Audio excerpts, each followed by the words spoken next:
everybody. One finger at a time.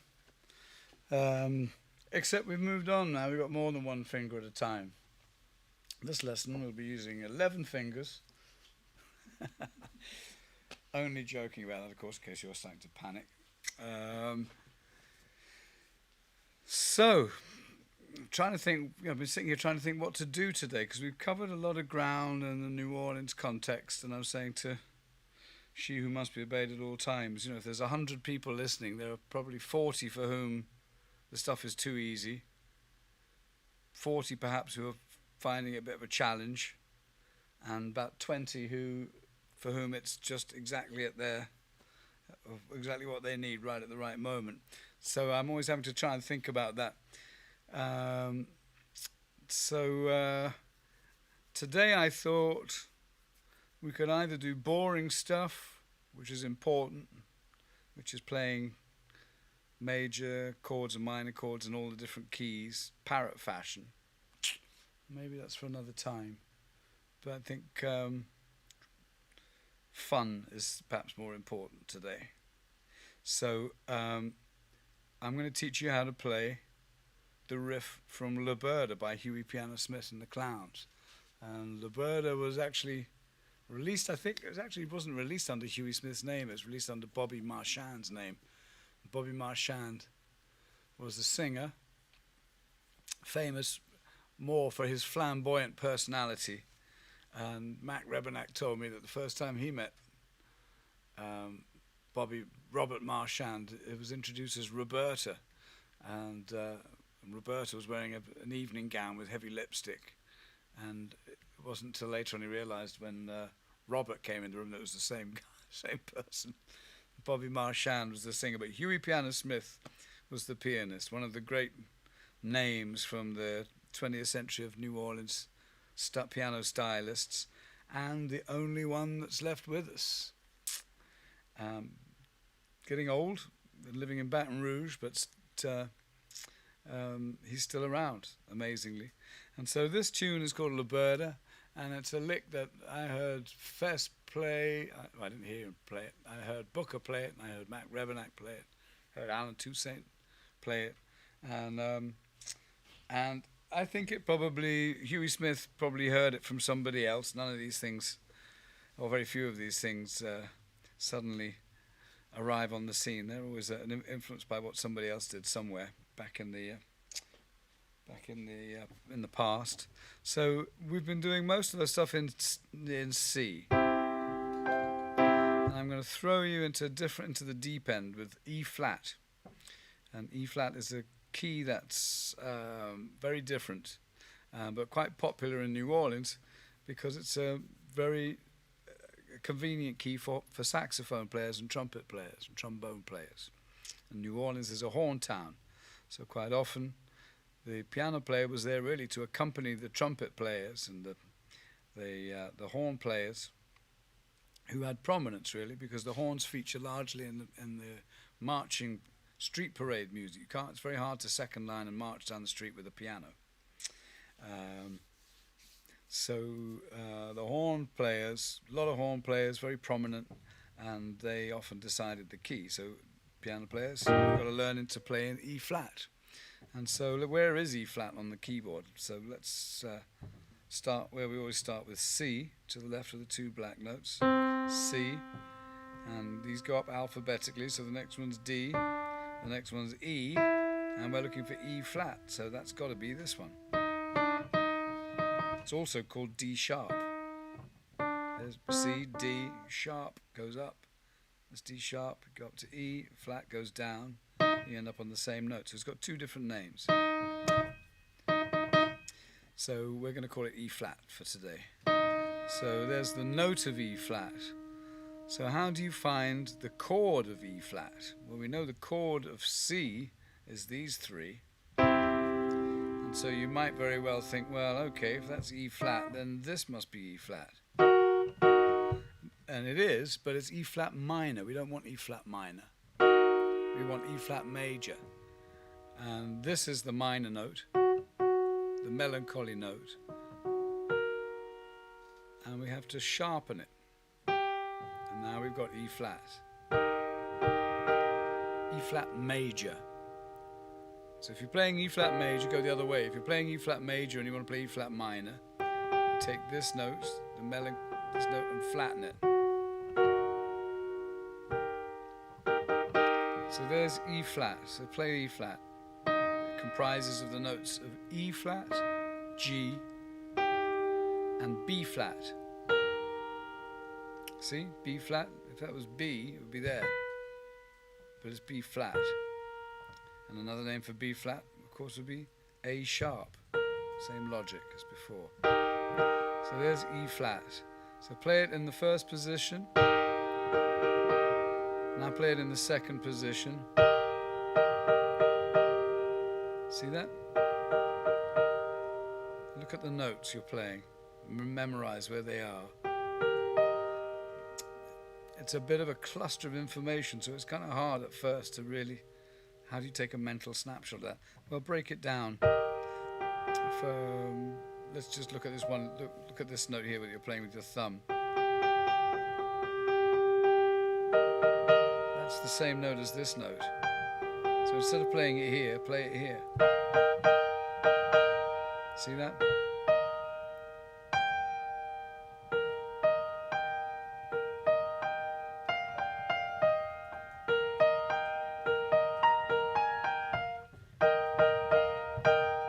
These are all E flat, and you can go up the keyboard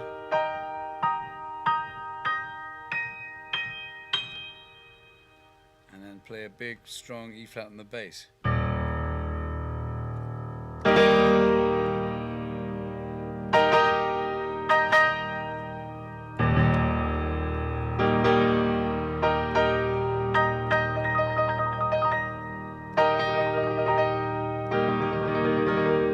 So you can have fun doing that. You already know these notes. Take advantage every once in a while of the big noise that a piano can make and have fun with it. Instead of just playing the E flat with one finger, play it with two fingers. Make it extra strong on the bass. And then play these chords down here.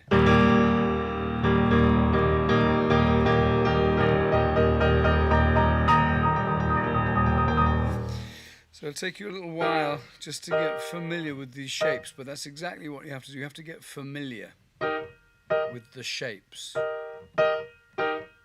And you only do that by playing them over and over again until it gradually sinks in to the point where after a little bit of time you don't have to think about it anymore. You just know where they are.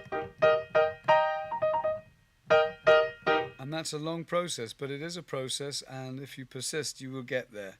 And that really is an interesting development in learning to play a musical instrument, because then you reach a point where some of the very mundane mechanics, the pedestrian things which make you feel like you're bogged down,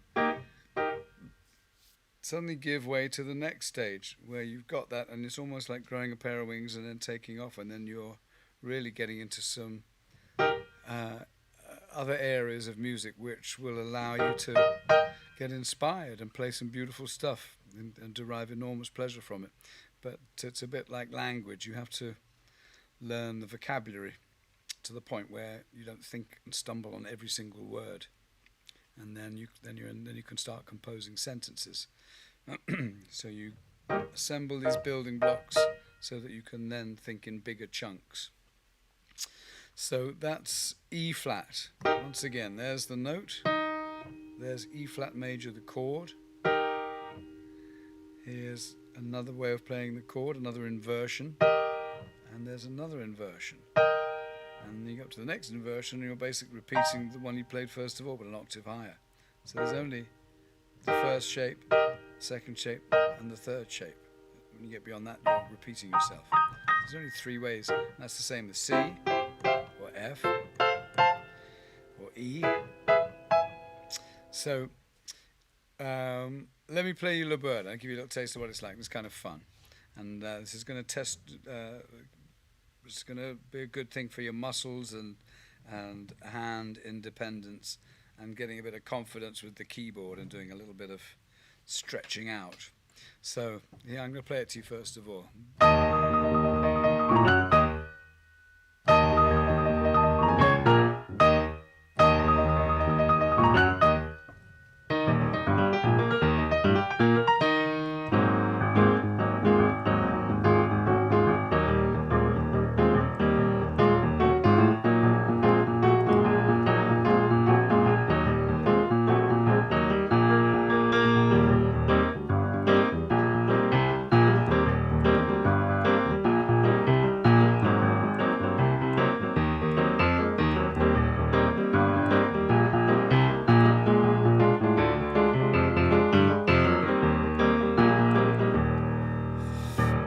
how far we're going to get with this, but we'll get started.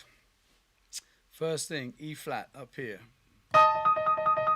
We did trills the other day. The idea with a trill is to balance the muscles and the pivot points that you use from your shoulder to your elbow to your wrist to all the bones that join up the bits of your fingers, the knuckles, all the way in here, and find a place where you've got a bit, you bring this up so you can got a bit of downward energy, so that just gravity helps you a little bit. And the idea is to trill, it's a trill, and to do it with a degree of evenness. What I tend to do is use one finger as a pivot. You can do it without, but sometimes it's easier if you pivot. But I tend to rest. I'd say I'm doing this. I don't think about what I never even think about it. I just happened to notice that what I was doing was taking my index finger and putting it here on A, but only press it, just lightly resting it on that key. Not so that it would sound, because that doesn't sound good, but just somewhere for it to go. So try that.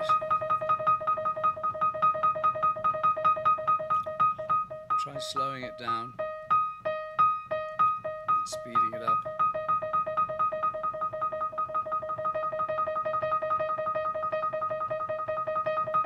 Now try doing it with this hand. Same thing. Index finger resting on the A there. E flat, little finger, E flat with your thumb.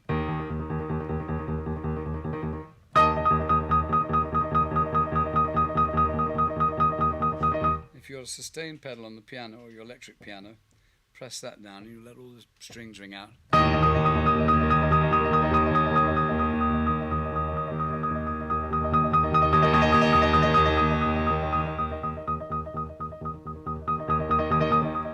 Mess with it to explore the dynamic range that you have, and it's going to be limited at first, but this is something you can try and develop. Soft, slow, fast, loud and fast. And so the first part of this song goes like this.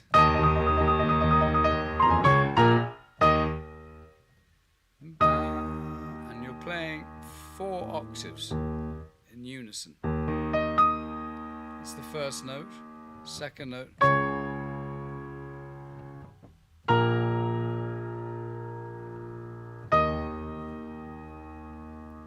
I play this song back to front because I think it sounds better that way, but on the record he goes the other way. It starts I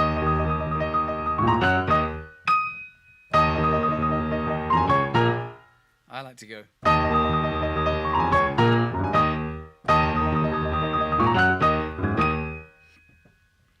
It's up to you which you like best. You can mess with all of these, but the important thing is to,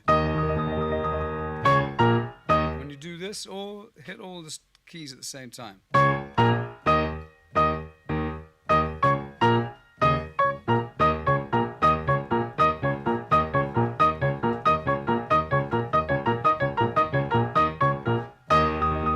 Okay, so the first part again.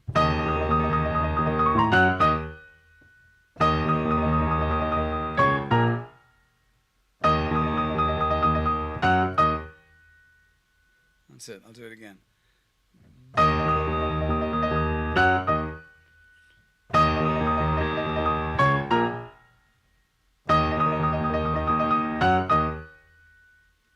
And you can practice that. And then the next part, which is kind of fun, which is a very New Orleans thing, it goes like this. On your left hand, you're playing the octaves, E flat, and then here, you're going like this. It's triplets. And he goes. I'll slow that down for you.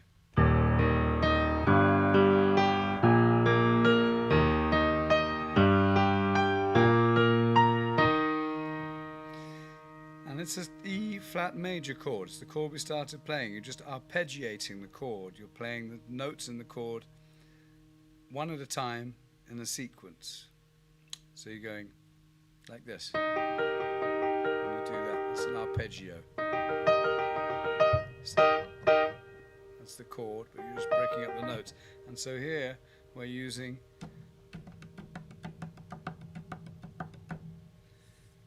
playing the piano as a percussion instrument. This is what New Orleans piano is largely about. 1, 2, 3, 1, 2, 3. This is 1. Your whole hand is 1. That thumb is 2. Little finger is 3. 1, 2, 3, 1, 2, 3, 1, 2, 3, 1, 2, 3. Go E flat. 1, 2, 3. G. B flat. Flat again, G again, B flat again, E flat again. And if you can play it in time, diggity diggity diggity diggity diggity diggity dum, diddly diddly diddly diddly diddly diddly dum, diddly diddly diddly diddly diddly diddly dum, and you should come out on the right note, on the right beat. Easier said than done, I hear you cry. Yes, but with practice, you can do it, and it's a very hip tune. Let me play it to you one more time, how it's supposed to sound.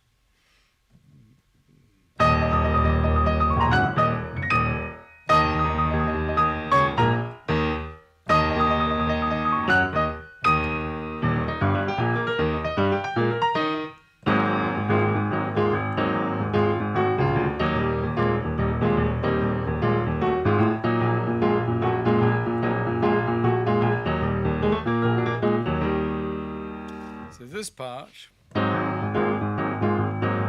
you've done the diddly diddly diddly diddly diddly diddly doom,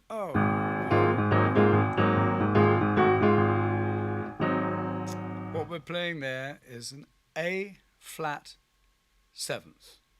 This song is a blues, basically, funky blues, but using basic blues chords, 3 chords. We've done this in C over and over. And when we do it in C, we're going C, F, and G. Well, now we're doing it in E flat, different key. In this instance, the 3 chords that you need to play blues in E flat are E flat, the root chord, which is sometimes called the tonic, or the 1, A flat. Copy that, find your fingers on the right notes there. That's A flat and then B flat. Do it again. Start with E flat.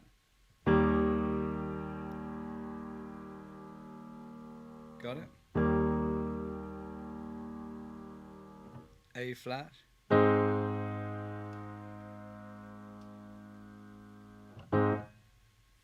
And then B flat.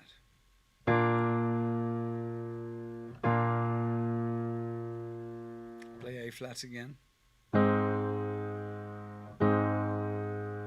then E flat. Now just listen to the chords, and you can hear how they go together, how they belong to each other.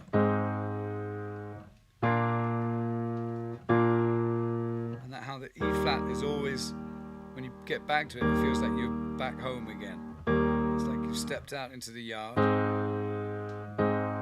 you've gone round the side out the front, and you pop back into the yard in the back of the house, and then you come back inside and sit down and have a cup of tea and relax. And that's what's going on here. This is the root, the tonic, the 1, number 1 note. 1, 2, 3, 4, 5, 6, 7, 8. 8 notes in the scale. 1, 2, 3, 4, 5, 6, 7, 8. 1, 2, 3, 4. That's why some people call A flat, in this context, the 4 chord. And you start hearing again 1, 2, 3, 4, 5. And so that's the 5 chord.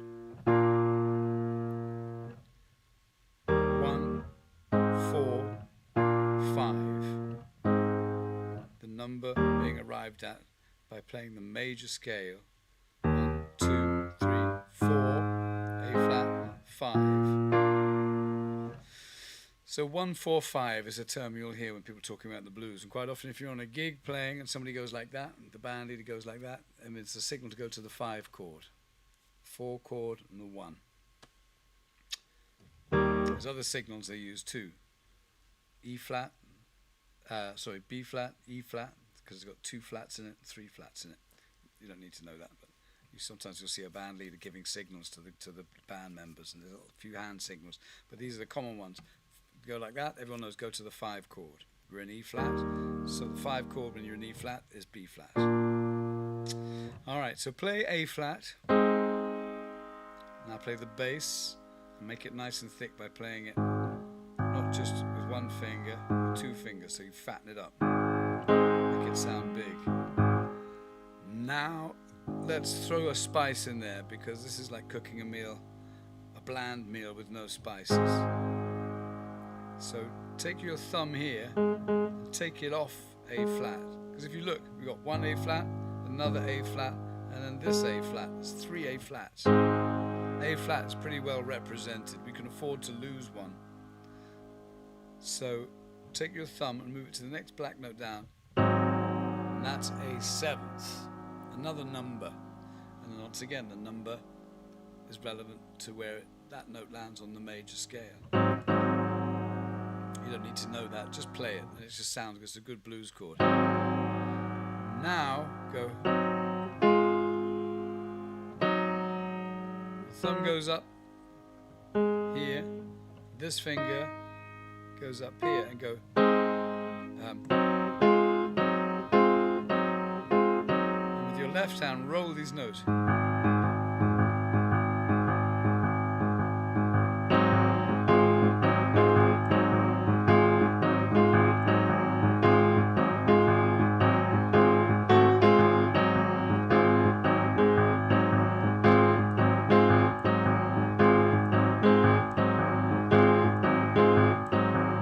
A bit slower, try and play along.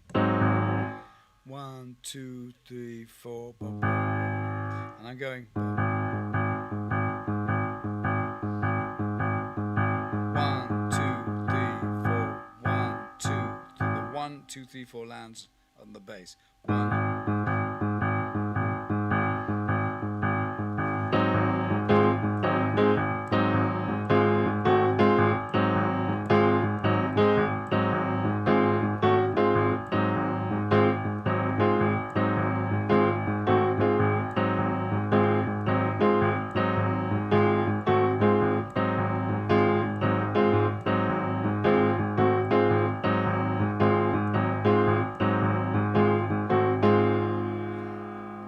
That's in A flat.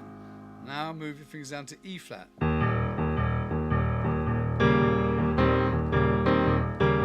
And here we're playing the chord of E flat that we started out with. Playing E flat with the thumb and little finger again on the bass. And then taking the thumb and moving it down to here to the 7th. It just sounds like purple or tastes like vinegar.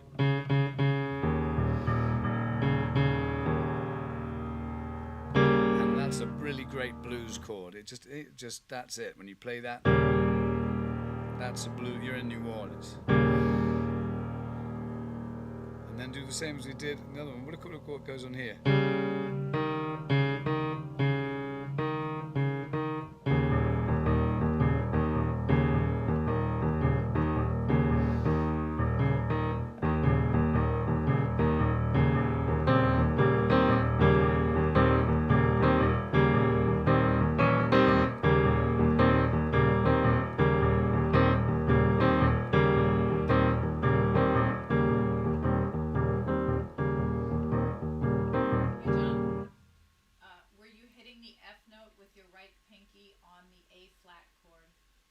Yes. There's a question, was I hitting the F with my right pinky in the A flat chord? And yes, is the answer. So I'm teaching you to do the same thing in 2 chords. In A flat flat, B flat. Play the chord of B flat. Play B flat in the bass. Make this into a seventh by dropping this down. And do the same thing. Your thumb and your pinky.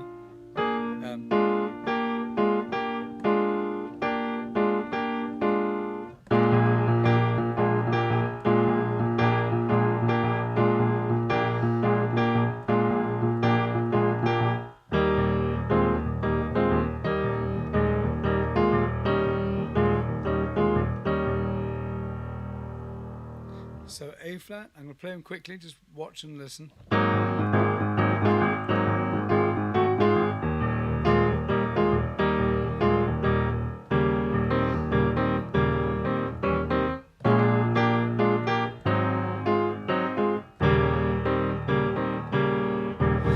So that's quite a lot to learn, quite a lot to practice, but you can roll the thing back and practice it. Now I'm going to play the whole thing. And you know, this is not something I learnt when I was starting out to play piano. It's something actually I learnt not long after and started trying to learn, and I had to figure it out for myself. And it's good when you do figure it out for yourself, because then you will do something probably that other people don't do. It's just some little fingering or a note that you like that comes in there, and that's what makes it yours. There is no textbook correct way to play any of these things. And in fact, the people that play them exactly like the record don't do any service to the evolution of the music at all. The point is to learn how to do it, absorb it, and ultimately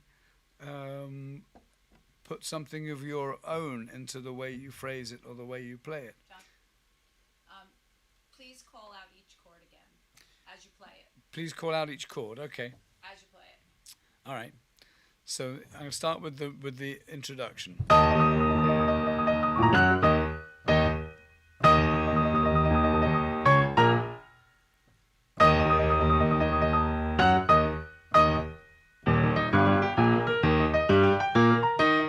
A flat,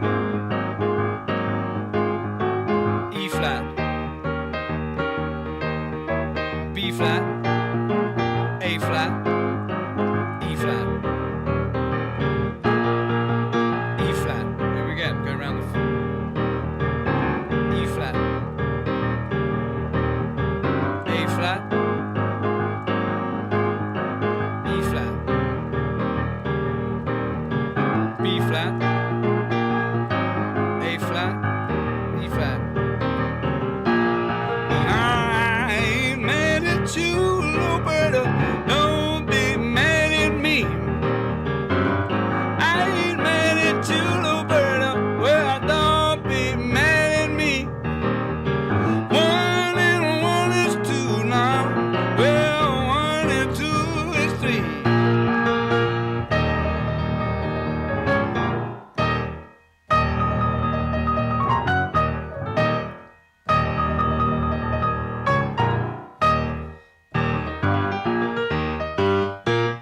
One more question. In the right hand, the middle note stays the same, question mark? In the right hand, the middle note stays the same.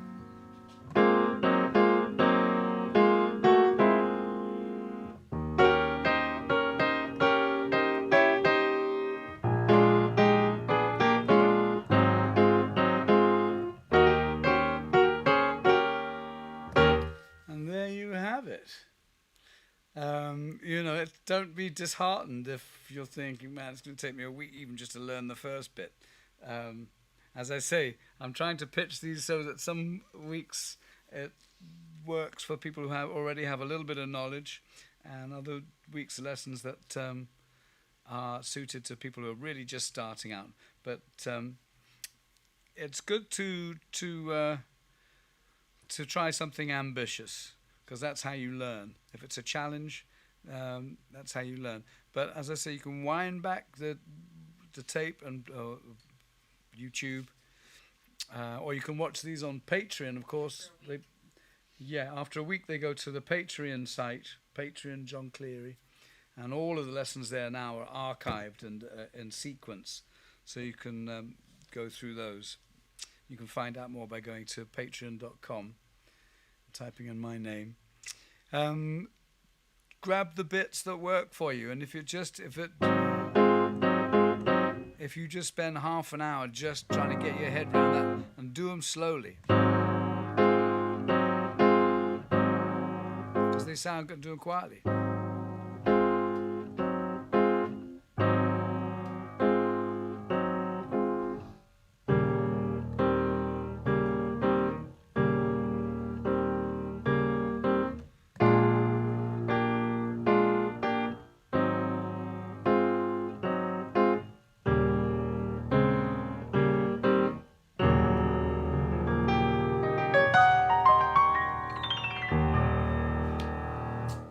Thank you. See you next week. Tuesday.